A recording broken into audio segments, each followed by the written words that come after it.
But I'd like to start the debate, if I may, with you, Mariam.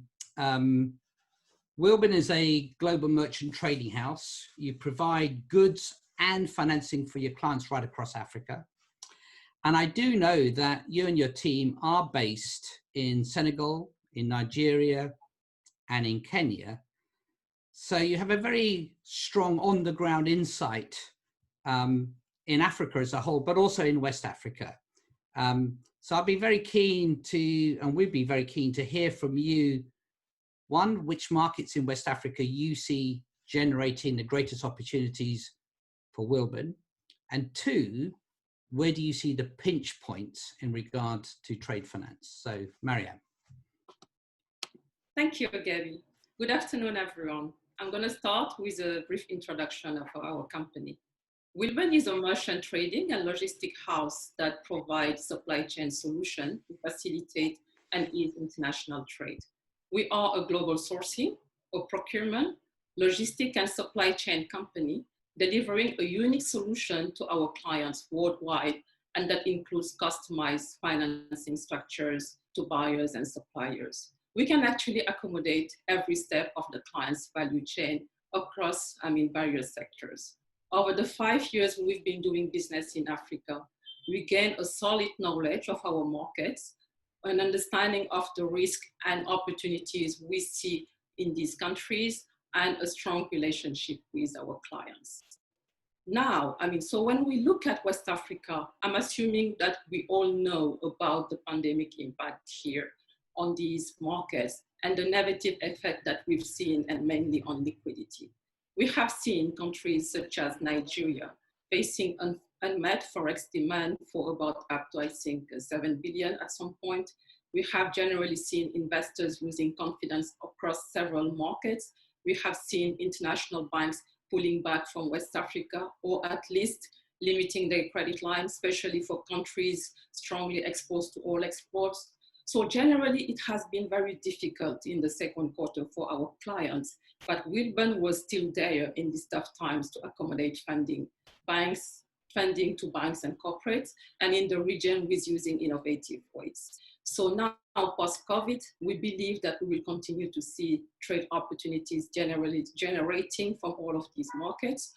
And although we have a wide coverage of the region, I would answer your question, Gabby, that the top opportunities we see post-COVID are in Nigeria, which is our biggest market so far. We are providing funding for more than $1 billion in Nigeria. Then we would have Ghana, and Senegal also is a very good market for us, Côte d'Ivoire and Benin. And in all these countries, Wilben is very well positioned to respond to clients' needs with our value proposition on procurement and financing, among others. So, where we have actually a very good position is by leveraging our extensive bank relationship, and that provides valuable connection on risk appetite, on funding, and on lending capability. Our pricing is competitive. It allows us to be adaptive, flexible, and responsive to clients' needs. And our approach actually gives Wilben very strong confidence in these markets, where we are looking to grow our appetite and offer essential value to the client supply chain. We also leverage on the opportunities to work with the DFIs and ECAs through our supplier credit solutions. In regards to the DFIs, among other initiatives, Nigeria, through the Nigerian Export Promotion Council, that's the NEPC, is seeking to build a major warehouse in Lomé and some other African countries with an intent to take advantage of the African Continental Free Trade Agreement, that's the AFTA. The African Development Bank there reckons that the AFTA trade initiative will lead to expansion of intra-Africa trade for about $25 billion in value annually. And Wilben, with its strong relationship with DFI, is at the right path here to accompany them in this initiative. Now on ECAs, we will talk about it later in this webinar. As a trader, you stated there just a few moments ago that you do $1 billion of funding to the local banks. Is it possible for you to give us just a bit of an insight as to how that is possible? Or is that a commercial secret? Well, as I mentioned before, I mean, we do have actually a great and extensive, I mean, relationship with international bank. So we know actually where the credit limits are. And I mean, also, I don't want to, again, here disclose our intellectual property, but we've been looking at funding banks, but also funding corporates. On the banks, we do have, I mean, innovative ways of funding them, as I mentioned before. That could be by using their credit limits, but also other innovative ways. And on the corporate side, what we do is actually, we can be positioned on the buyer side or on the supplier side. On the buyer side, we would be looking at, you know, the buyer credit. So looking at buyers who generally buy at very short term, or buyers who buy at sight, and we would offer them a longer credit on the term side. On the supplier side, for suppliers who generally receive credit actually from their buyers, but rather would want to be paid cash, we can also accommodate that. My next topic I'd like to cover with everybody here is the issues about the export credit agencies and their ability. I think most people who are attending this will understand the export credit agencies in terms of the support that they provide for large infrastructure and for projects associated, say, with government procurement.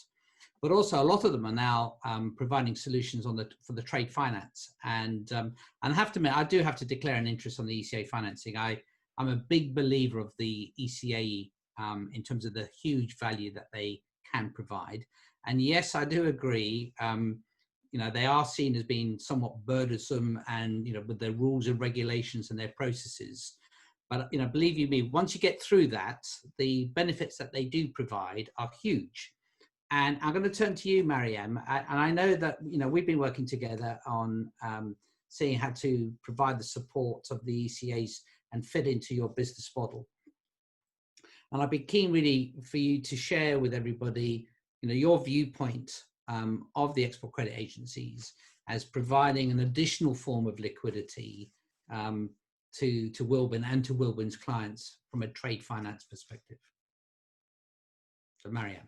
Yes. Well, generally, ECA covering large capex program across Africa is well understood. And we all know the benefit for those large programs providing long-term solution and at the same time low-cost funding. What we found at Wilben is a mechanism to use the ECA support for short-term OPEX expenditure. And this is very interesting for our clients. So we know all ECA are active, but some of them are more flexible. We particularly like the UK ECA, which is the UK Export Finance. And as a result, we have set up Wilben Trade UK as a trading hub to support trade and from UK Export Finance to offer here integrated solutions for our clients across Africa. So along with UK Export Finance, we can provide in 2 to 3 years deferred payment terms for OPEX and can do so by using as debt instruments, promissory notes or bill of exchange. The structure is very good, it is quick, it is clear, and it is very transparent. So the buyer would pay one fixed cost covering both the equipment and the deferred payment terms, all expressed into one fixed pricing. And here is a slide which gives you a good overview of the structure. So you can see from the slide that it's simplicity, the note at the simplicity, and there is no need for a loan agreement. The beauty here of an ECA is the size of appetite they have for this type of risk. And UK Export Finance has significant appetite for West Africa. The other beauty of this solution is that it allows for us to not just supply, but also to aggregate the goods from other existing suppliers worldwide. And this is very important actually for traders generally in Africa. So, I mean, we can cover here the sovereign and quasi-sovereign funds, the regional, local banks, but also the strong corporates on a standalone. And from a Wilben's perspective here again, we have a tailored solution to clients' needs, combining procurement and financing, which we believe has a strong applicability right across Africa. And Gabby, you know, we work on this together and you know we are very much excited about this program. Thank you.